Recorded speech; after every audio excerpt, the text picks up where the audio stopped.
Buried deep in the Appalachian Mountains stands Blackstone Prison, a gray fortress of steel and stone, cut off from the world.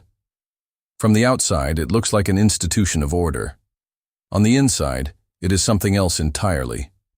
A place where the strong rule and the weak are consumed. On a freezing January morning, a transport van rolled through the heavy gates. Faces pressed against the bars as inmates waited to see who had arrived. In prison, a new face meant new opportunities, or new prey. Among them was Elias Ward, a 29-year-old convicted of armed robbery. He wasn't a seasoned killer, just another young man who had made a mistake that landed him here. But in Blackstone, labels didn't matter. The moment he stepped out in shackles, the silent judgment had already begun. The guards called it orientation. The inmates called it the hunt. Blackstone was more than cells and barbed wire. It was an empire. The warden signed papers, but the true ruler was Marcus the Bishop Kane. Marcus wasn't the loudest or the biggest. His power came from patience, calculation, and the network he built over 2 decades. He controlled the flow of drugs, the gambling tables, the debts. Even the fights that broke out were often staged by his order. Beneath him were lieutenants, each commanding their own crews.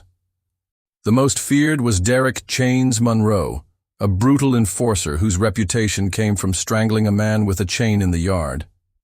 To most inmates, Marcus was law, and Chains was punishment. Elias's first night was spent in cell block D. His cellmate, a weathered lifer named Harlan Briggs, gave him his version of survival rules. Don't stare too long. Don't owe nothing you can't repay, and don't ever show fear. But Elias was already showing it. The next day in the chow hall, an older inmate slapped Elias's tray out of his hands. The room erupted in laughter. To fight back could mean instant war. To walk away meant weakness. Elias chose silence, and to the wolves watching, silence looked like blood in the water. From his table at the center of the hall, Marcus Kane studied Elias. Most inmates saw weakness. Marcus saw something else: restraint. The bishop didn't need more muscle. He had chains for that. He needed men who could keep calm when surrounded by chaos. That night, 2 of Marcus's men appeared at Elias's cell. They didn't threaten him. They handed him a folded scrap of paper. "The bishop wants to talk." The meeting took place in the abandoned prison chapel. The air smelled of dust and old wood. Marcus Kane stood with his cane, his voice calm, almost gentle. "This prison is a chessboard. Some men are pawns, some are knights. Me? I move the pieces. Question is, Ward, do you want to play the game or get sacrificed?" Elias didn't answer right away. His silence was enough. Marcus leaned closer, his tattooed head catching the dim light. "You'll run messages, carry things where they need to go. In return, no one lays a hand on you." It was protection and a leash. Not everyone welcomed the bishop's new recruit. Derek Chains Monroe despised fresh arrivals, especially those Marcus seemed to favor. Elias was not just another inmate. Now he was a rival, waiting to be broken. A week later, in the showers, Elias found himself cornered by 3 of Chains's men. The hiss of pipes drowned out their footsteps. Soap and steam filled the air. One leaned close, sneering. "Bishop's little pet. Let's see how long you last without him watching." The circle tightened. The hunt was beginning. Elias facing Chains and his men, showdown in the showers, survival test. The bishop's manipulation, why he chose Elias. The rise of Elias inside Blackstone, slow transformation, betrayals, riots, and a bloody power shift. The final act, Elias either survives and becomes part of the prison's shadow hierarchy, or he becomes another broken pawn. In Blackstone Prison, survival was never about justice or reform. It was about choosing sides, paying debts, and knowing when to strike before someone else did. Elias Ward had been given protection by the bishop, but protection in Blackstone was just another word for obligation. And every obligation carried a price. The hiss of pipes echoed off the tile walls. Steam curled through the room, carrying the smell of soap, sweat, and iron. Elias stood under the hot stream, eyes closed, when he felt the presence before he saw them. 3 figures stepped through the haze-chained soldiers. One cracked his knuckles. Another swung a length of metal pipe, stolen from a maintenance closet. The third just smiled a predator's grin. "Bishop ain't here to save you now." The first blow came fast, a fist to Elias's ribs. Pain exploded through him. He staggered, grabbed at the wall for balance. Another strike followed, the pipe catching his shoulder. He dropped to the floor, coughing, the steam blinding him. But something in Elias shifted. Fear didn't vanish, it hardened. Survival instincts took over. He grabbed a bar of soap slick with water and hurled it into his attacker's face. The man slipped on the wet tiles, crashing down. Elias lunged, slamming his elbow into another's throat. The last swung the pipe, but Elias ducked, seizing the weapon and driving it into his attacker's jaw. The fight ended in 30 brutal seconds. One man unconscious, another gasping on the floor, blood mixed with the water running into the drain. When the guards arrived, they found Elias standing over the wreckage, trembling but unbroken.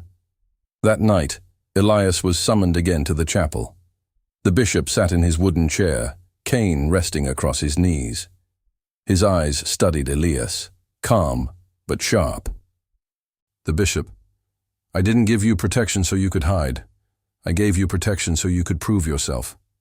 Chains wanted to break you, but you broke his men instead. That makes you valuable." Elias's voice cracked. "Elias, I didn't want to hurt them. I just wanted to survive." The bishop leaned forward, his whisper low, almost fatherly. The bishop: "In here, survival is violence. Remember that." From that moment, Elias was no longer a pawn.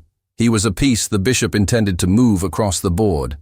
But Derek "Chains" Monroe was not a man who forgave humiliation. When he saw his soldiers laid out on stretchers, rage boiled in his chest. He stormed into the yard days later, his chain coiled around his fist, staring across the space at Elias. "Chains. Bishop can't protect you forever, boy. Next time it's you and me. Alone." The message spread through the prison like fire. Chains had declared war, and in Blackstone, war meant blood. The bishop knew the balance of power was shifting. If Chains killed Elias, the bishop's reputation would weaken. If Elias killed Chains, the bishop would gain a new weapon. He arranged the stage. A riot was brewing. Food portions cut, tempers high, guards restless. The bishop let the anger boil until one night in the mess hall, a single spark lit the fuse. A tray was thrown, a punch landed, and chaos erupted. In the storm of fists, shouts, and shattering plates, the bishop's men pushed Elias and Chains into the center.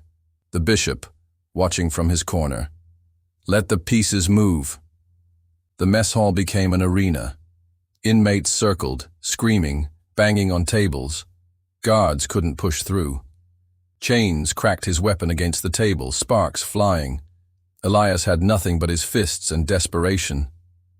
The fight was savage. Chains swung heavy, each strike meant to kill. Elias dodged, barely, his ribs aching with every breath. He countered with quick jabs, but Chains absorbed them, laughing through the pain. Finally, Chains lunged, and Elias seized the chain. The two struggled, muscles straining, faces inches apart. With a roar, Elias wrapped the chain around Chains' throat and pulled. The crowd howled. Chains clawed at the metal, eyes bulging, feet kicking. Elias pulled tighter, rage and fear twisting into something darker.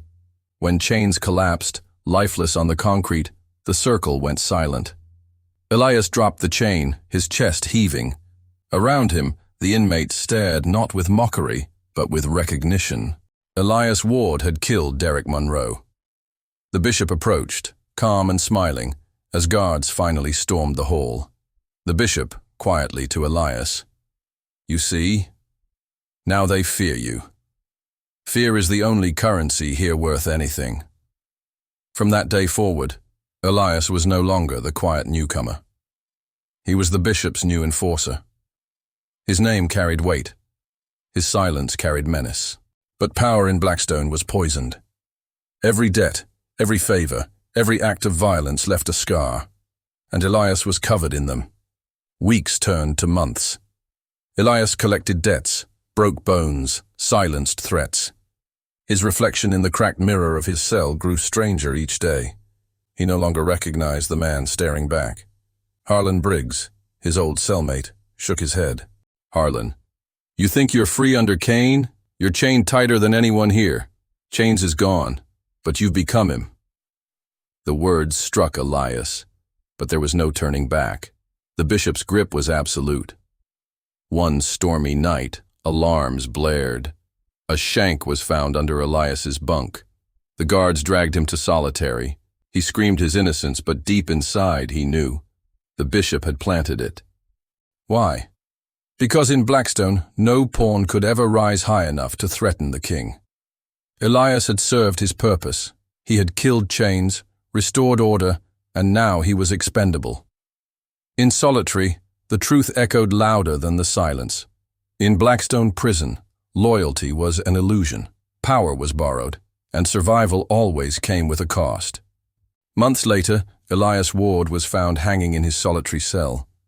Official reports called it suicide. Inmates whispered otherwise, that the bishop had tied the final knot. But to the men of Blackstone, the story didn't matter. Elias's name faded like all the others. The bishop still ruled. The cycle continued. In the shadows of Blackstone, there are no heroes, only survivors and ghosts.